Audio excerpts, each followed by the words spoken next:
Today, we have the honor of speaking with Hart Brown. He's the CEO of Future Point of View. Future Point of View is a global consulting firm that specializes in strategies for a digitally enabled future. Hart is a keynote speaker. He's been in over 90 publications. He's a certified futurist. He specializes in mitigating risk and increasing profits for organizations. He's also known for translating complex subjects into actionable insights. Join us as we discuss the Frankenstein Effect, recommended education models, and the top 3 things that every organization needs to know. You don't want to miss it. Let's jump in. People Work is proud to present Strategic Shift, a podcast dedicated to exploring the future of work. Thank you for joining us as we hear stories of bold decisions and workforce innovations. I'm Christy Honeycutt, and I'm your host. Hart, I'm so excited to have you on this show. Where are you joining us from today? Well, great to be here and really excited about the conversation. So I'm joining you today from Oklahoma City. Oh my goodness. You mean that I went ahead and scoured the internet to learn all the things about you and realized that you're in my home state? Wow. Yeah. Look at that. Neither one of us knew. I'm more of a Tulsa girl. Oklahoma City's Very cool nice. though. Yeah. So it's a good state. I'm glad you're there. It is. So, Art, tell us a little bit about your company and what it is that you guys do. Sure.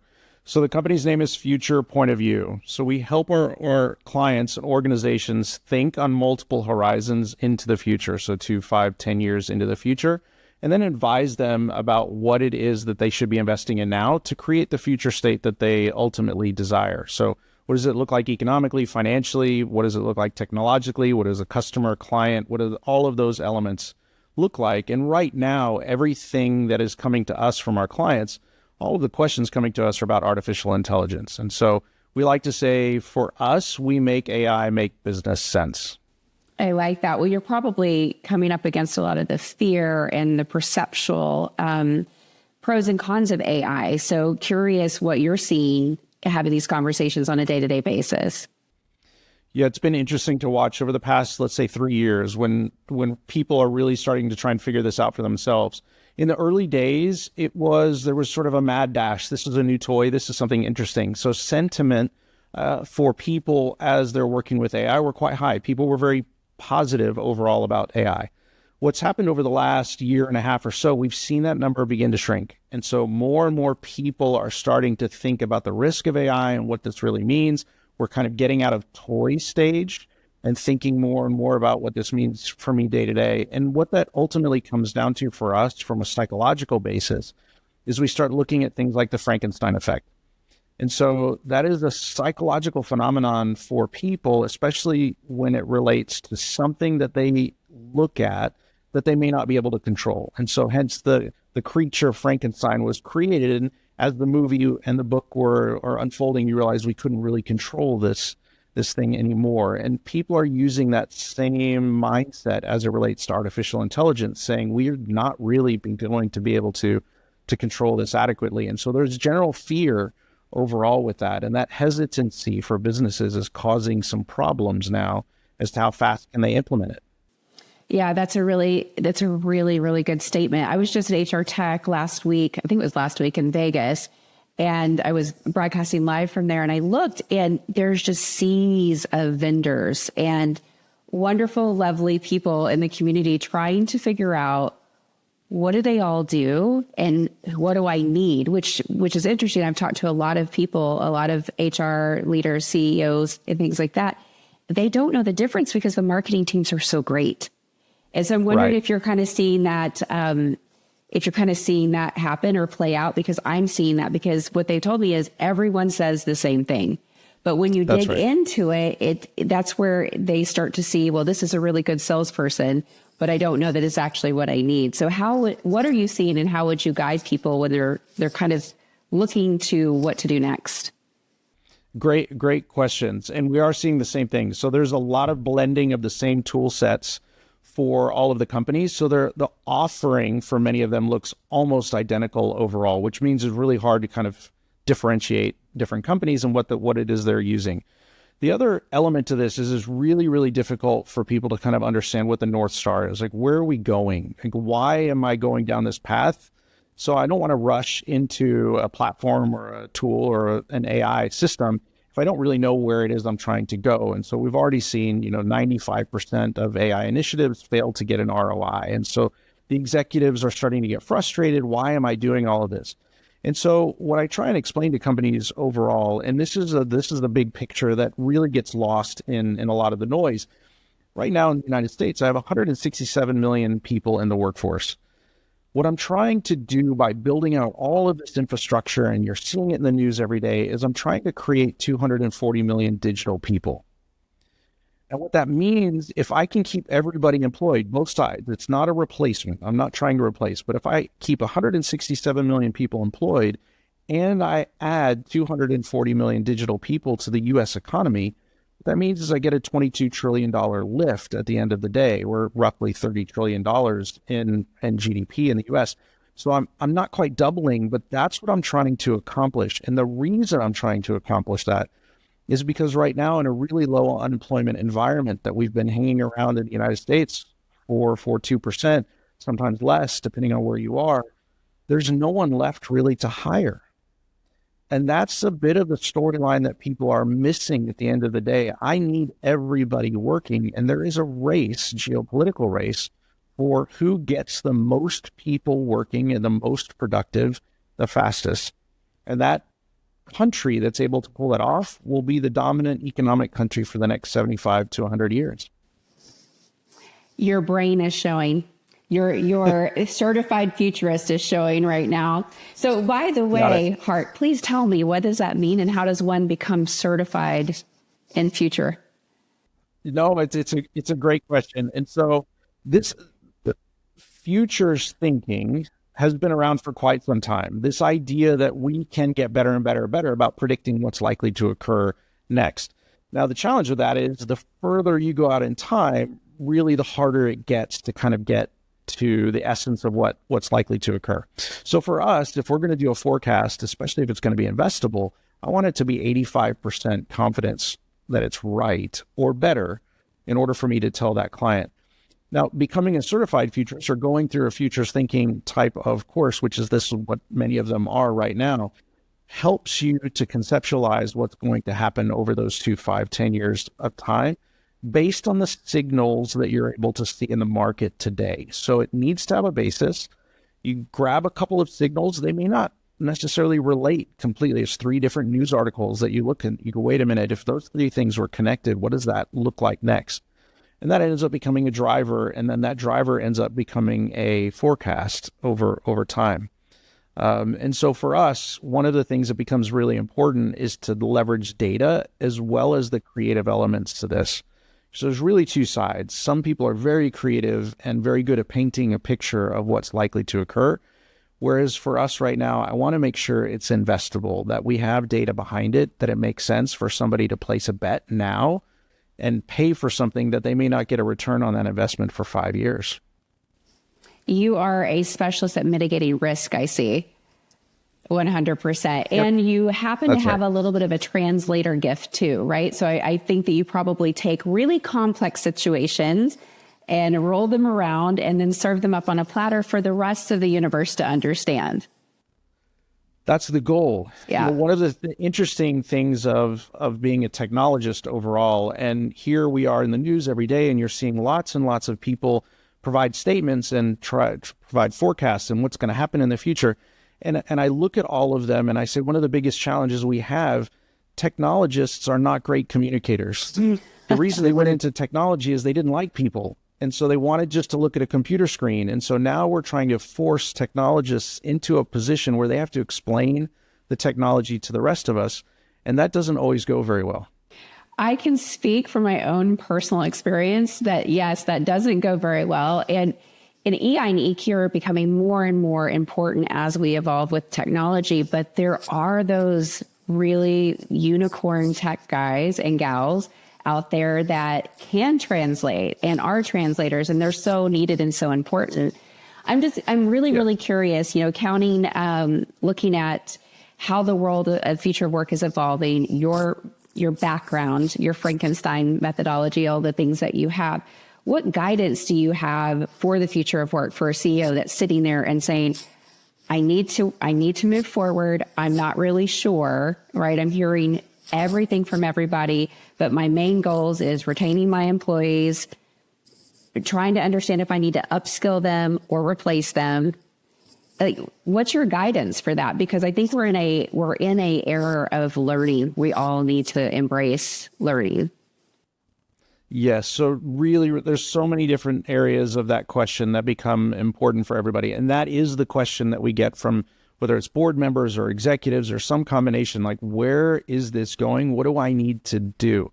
Because most of them in this point in time are looking at the technology saying, look, I'm going to have to figure out how to leverage this. Like, I'm not really going to have a choice, but I don't know how. And so how are we going to sort of move forward, especially as it relates to the human condition? And the human fear and all of the elements that go around, is it going to take my job at the end of the day? That's really at the core of the question. And then there's others that say, I don't like technology overall, and I don't even want to go down this path. So it's not uncommon for me when I have a conversation, they say, Hart, when is that going to happen? I say, we're probably about 3 years away from that. They're like, good, I'm retiring in 2. Like I'm out. It's not my thing. And so I see this all of the time. And the reality is we are going to have to get ready for this. And all of us are going to use these systems and the tools. And so the first thing, it becomes really important to us. We created a tool set for organizations that they can go out and leverage to survey all of their employees. And really, we've all been through the different surveys of how do we deal with other people, or communication styles, all of the different things. I said, what I really want to know is, what is your relationship to technology? Are you afraid of it? Are you an early adopter? Are you, like, what kind of a person? Are you standing in line at 3:00 in the morning for the new iPhone? Like, what is it? Where are you in this world, right? Then I can kind of figure out from the executive standpoint of the executives are saying, Hart, I want to go light speed. I want to go as fast as we possibly can down this technology road. I can look at your employee base and say, yeah, that's not going to work.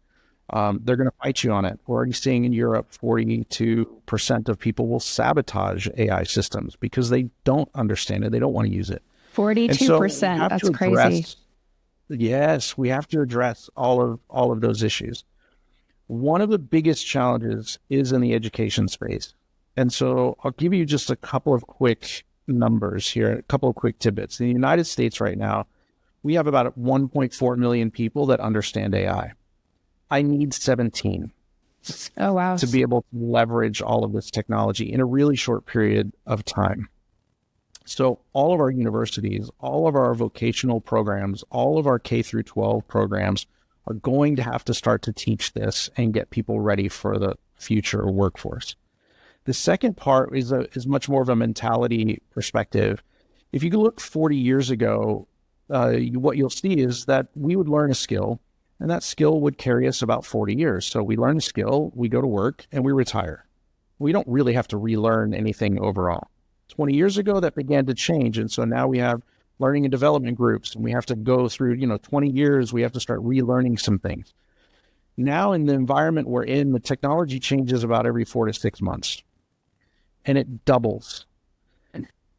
When I have conversations about this, whether it's workforce or I was with a dean of a university not long ago, and she looked at me and she said, I just started to get really, really good at ChatGPT, and then they changed it. And I said, welcome to the new world. And I say, we are actually in a continuous learning environment.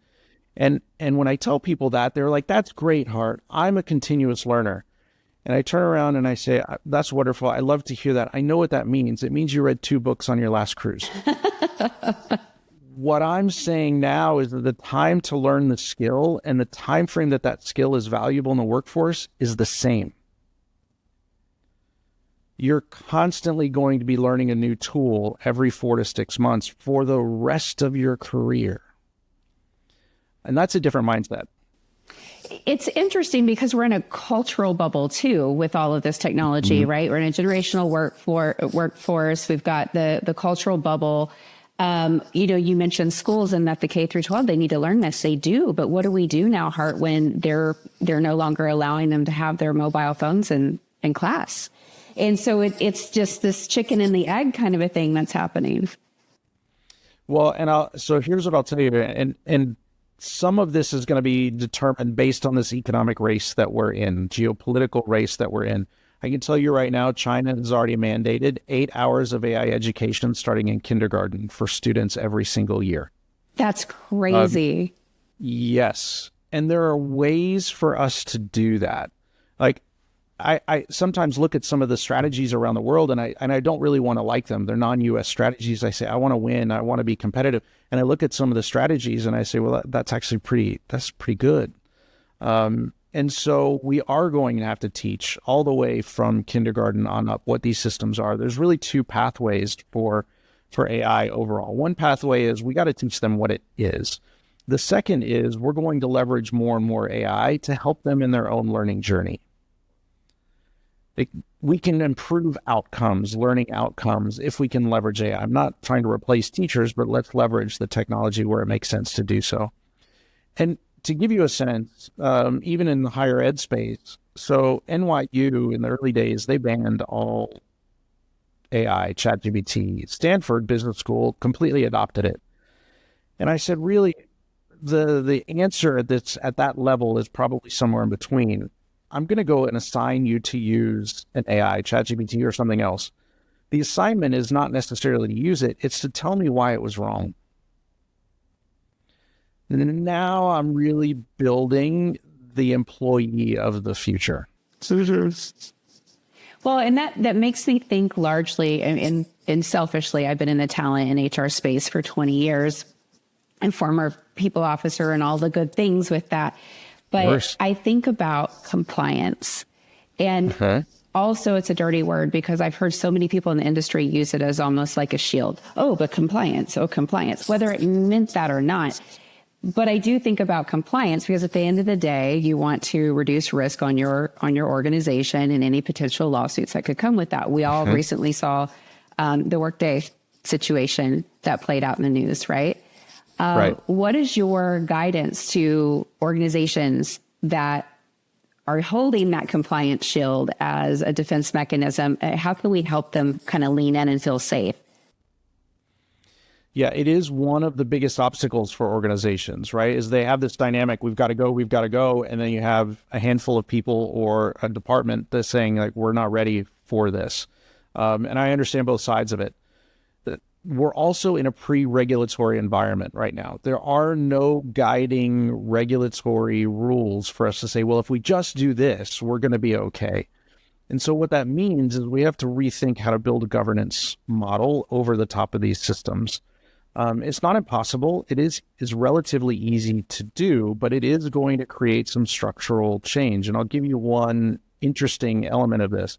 So when I go to the boards and I say, boards, like, you're implementing AI, how many of you in this room right now understand AI? And the answer is almost always none. I say, well, you realize you're legally liable for this, and somebody could ultimately end up going to jail if these systems aren't right. So let's look at your board matrix and let's start readjusting who's on the board and their skill sets. And then let's figure out how to educate the board. Then you go to the C-suite and you start asking some interesting questions. And generally I'll ask, because the Department of Justice has already looked at sort of litigating or trying to use enhanced prosecution for anybody that doesn't use AI properly. And so I explained to my CEOs, I say, look, you know what, that's Department of Justice. Like, you realize what that means, right? That's criminal. That means go to jail. And the CEOs almost always will turn around and tell me, like, Hart, I know who they arrest and I don't look at an orange. So here's what I'm going to do. I'm changing the structure of the board and I'm hiring a chief AI officer. Why? Because that person's going to jail at the end of the day. And so you're seeing a little bit of a transition at the board level, at the C-suite level. And one of the other things that I'm sure you're aware, you see this, a lot of my clients, when they come to us the first time, they say, look, I just created my first AI task force. Like, I've got a bunch of people, I have a committee, we're ready to go. And they're all high-fiving and they're not saying we're an AI company. That's wonderful. That's great. How many of you know AI? And they're like, well, none of us do. We were just given this as an ancillary duty. I said, be careful. Just be very, very careful. So there is a way to structure policies, procedures, governance models, put the right people in the right place to make sure the company is safe and mitigate that risk. But you can't just jump in, sort of cannonball into the pool and expect everything to work out right. It won't. Oh, that's a really sage advice, because when this all started coming out, it was a big joke with my friends, and I got on ChatGPT and wrote my boyfriend a poem. I'm like, let's just play, and that's how I kind of got introduced, was playing and like purchasing and trying all of these different apps, from doing different hairstyles to making myself into a French bulldog, like the crazy fun stuff with your, with your kids Right. and your nieces and nephews. I do think it takes a curious mindset and a fearless mindset at that to kind of lean into this, what you're doing, and hopefully giving some people a nice hug approach to, it's not so scary, but be careful. The Right. stove is hot, don't touch it, kind of a thing. But what indicators would help an organization assess the adaptability and readiness of their employee population to move forward? Because you'd given that stat earlier, which was powerful. Was it 42% was sabotaging? That's right. I'm curious about that because, and I say this a lot, but salespeople are great. They can sell you something. But if the team using it's not bought in, you're a one-trick pony, it's going to die. So how do we know that they're ready? Yeah, it's a great question. This is sort of the front end of the process and the back end of the process. The front end, so that's a bit of the survey. What's your relationship to technology? Are you ready for this? Are you adaptable? Are you ready to sort of incorporate it? Then we go through a series of training. Is this the best way for us right now to help organizations? And that series of training is to get you to a point that the company will turn this system on for you, whatever it is. So some preliminary training, you don't even have access to it yet. Now let's turn it on. Then we give you a second series of training once you turn it on. And then the last part of this process is we do office hours. And so literally, periodically, we'll turn everything on. We'll have people ready to demo. People will say, I'm having a problem with this. Let me show you. And we actually demo things out. So it kind of brings down a little bit of the scariness to the whole thing. Like, they're not on their own trying to have to learn it on their own. That's a bit of the problem in many cases. And then the last one, on a metrics perspective, I'm actually watching daily utilization. So I can pull up a portal and start looking at how many people are using the system every single day. I want to get to 80% or better. And what you'll start to see is, as that number gets better and better and better, there certainly will be some people that absolutely will not use it. They don't want to. There'll be more and more people that adopt it. And then, of course, from a pure HR perspective, what you're seeing is that metric, that daily utilization metric, it's starting to be put into performance evaluations on a go-forward basis. So there is a metric there that's important for us to pay attention to, both on the front end, sort of a leading indicator, and then the lagging indicator on the back end. And is there a place? So look, AI, all of this stuff, 100% impacts the future of work. We're talking about the future 100%. But is there, are you seeing any type of trends around the users that don't, the lack of usability, the ones that don't want to adopt it? Is there a common thread that you're seeing? So I'll say, from a pure individual perspective, we're seeing less and less resistance, because it's still fun. It's still a bit of a toy. You can still do some fun things with it, which kind of break down the barriers.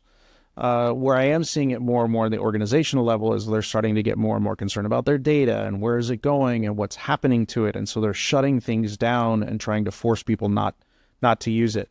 The interesting part of that is when we start to shut things down and tell people not to use it, 65% just turn it on their phone and use it anyway. And so they'll bypass the rules so they can use it. So I'm seeing more and more leaning into people using it as they learn the systems. But the organizations themselves, sometimes they're becoming skeptics. Okay. Yeah, I was just curious, you're seeing different pockets of groups, right? So I know my father is 71 and he's still very technical, but there are other 70-something individuals I know that don't want to have anything to do with any type of technology. Absolutely. So my mom, I have one adopter and one not adopter. I kind of freak out when mom calls me on FaceTime and she actually figured that one out. But that's what happens when you're 5 hours away from your daughter. So as far as your future point of view and leaning in, and thank you for giving us your brain today, because you've got such a great knowledge and some good nuggets. Is there, when you're talking about mitigating risk and you're talking to the CEOs, what's the biggest one? Like, what's the the number one keep your nose clean guidance that you would have? Yeah, so there's a couple. I mean, one, get the risk and governance in place as quickly as you can. You don't necessarily need that to slow you down, but you do need to have it in place. The second is, and this is as I'm leaning forward and trying to assist clients to think through this process, one of the things that most people don't see is that there's a transactional element within AI, meaning there's a financial transaction that goes back and forth. Now, most of us kind of feel like this is free. I'm just using it all the time. This is wonderful. The reality is we don't have the capacity for everybody to use this for free. Like, there's too much money involved. There has to be a transaction. That transaction is a token. Now, I always laugh. Why do we call it a token? Like, no one knows. We just made it up. Now we call it a token. And so a token is about 3 to 4 letters, if you want to think of it in today's terms of asking it a question and getting something back. So every time you ask it a question, there's a certain number of tokens that are spent on your behalf to get that answer. And right now, those token costs are very low. Like, this is the early stage, so it's a matter of let's get you hooked. Yeah. And then I'm going to start increasing the prices, which is absolutely going to happen. And so one of the things I do caution all of my clients on is let's do a financial forecast and make sure you understand the financials. What it sounds like today may not be the same as tomorrow or the next week or the next year. The costs are going to go up of these systems, and you don't want to get caught off guard. That's a really great answer. Are you seeing that certain organizations are leaning in one organization with one department within an organization over another? Because obviously, personally, I've seen it more in talent and HR, but I'm just curious if you're seeing it in a different area. So it's across the board. Every organization is a little bit different. So marketing, we're seeing it. Certainly within HR, we're seeing it. Certainly within the financial services sector, we're seeing it, like the movement of information from one place to the other. So we're seeing it in a number of places. Here's what I tell the clients as we're working through this process. You really have 3 choices when you're kind of going down this road. I'll sit with the executive team and I say, like, where is the most pain within the organization? If they can tell me that, and most of them can descriptively, then I say, let's go solve that. Now I can get you an ROI fast. I can go solve the problem that you need, a business problem, not a technology problem. I'm going to solve a business problem for you. That ends up having a much better result than anything else. The next phase, if they can't really tell me that, then what I'm looking at throughout the organization is sort of a mid-tier solution. I'm looking at where all the friction is. Like, how many times do you have to click? Like, you shouldn't get carpal tunnel from clicking. Like, that doesn't even make sense in today's world. But we've overbuilt all the software to have to use 17 menus to get anything done. And so I'm like, where are you having that problem? Let me go solve that. That's option 2. Option 3, if you really have no other option or can't really think of what to do, we do use case harvesting, which is a very bottom-up approach of let's bring everybody into a room and tell me what you're trying to solve, and let's see if we can solve it. So 3 different ways to sort of hit at the issue, but every company will immediately, in many cases, if I can tell the executive, what is your pain? They'll tell me the business unit, they'll tell me exactly what's going on, and let's go solve that. Oh, that was so beautiful. Well, as we look at the future of work, I've got a question for you, because there's a big debate. Right. There's been a debate for years about, is college really worth it? Right? And where's the future work going to come? Because, and as you said, every 3 months, we've got to learn something new, and it's changing and it's adapting. So in the future of work, do you think that we're going to put the same accolades on college education as we would Hard Knocks, skill-based, understands it? There's no wrong answer. No, I love the question. And I'm a huge fan of education. I'm a believer of education. Here's what I'm telling all of my higher ed clients as we go through this process. Number one, 60% of CEOs are saying they're not going to hire anybody unless they say they know AI. They would rather hire a non-college grad that knows AI than a college grad that doesn't know AI. And so universities, you got to figure this out. And so what I've told them is, like, this isn't just a master's level program for an IT student to get into, into this space. You're going to have AI 101 and 201 in every degree field, every single one, not elective. Now I'll meet the needs of the workforce. Like, that's what the CEOs are telling us. The problem with universities right now is they can't move fast enough. Companies need these people in the next 6 months. They need to bring in that workforce. Universities tell me they can't get a new course unless it's 18 to 24 months out. And I said, here's the problem with that. You need to understand this, universities. I said, your core customers, if you think of it from a pure business perspective, you have students, you have parents and guardians, and you have companies. What you're about to do, if you don't move fast enough, the companies can't wait. So one of your core customers is about to become your competitor. They're going to pay for the training themselves outside of a university system. And as soon as that happens, the drumbeat of what the value is of an education is going to get louder and louder and louder. Now, I'm going to say, if the university systems can get this right, and I hope they will, then here's what I do see. And you're seeing a little bit of this right now. Early college grads are coming out of school, and they're having a little bit harder time getting into the workforce right now.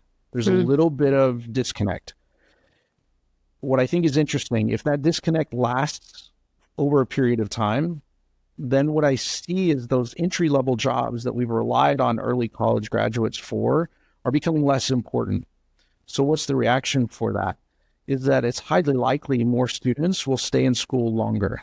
They'll get a graduate degree now and then enter the workforce, because I don't need them on day one after they finish their undergraduate work. So if the university system can get it right, they can increase value. If they get it wrong, they're absolutely going to decrease value very, very fast. Is there, a Hart, just that since you're out in the world and you're doing these things every day, is there a place that you would recommend people that are working now go get this training, or people, kids that don't want to go to college? Is there a place that they can go grab this knowledge? Any place that you would recommend? Yeah, absolutely. So and many of them are free right now because they're funded by the big corporations that need this education. And so here's what I would say, that you can go to any of the main platforms and go get training from them for free on demand right now, and go through the process. There's also a handful of universities that have created free on-demand programs. Harvard, MIT, very prestigious organizations overall.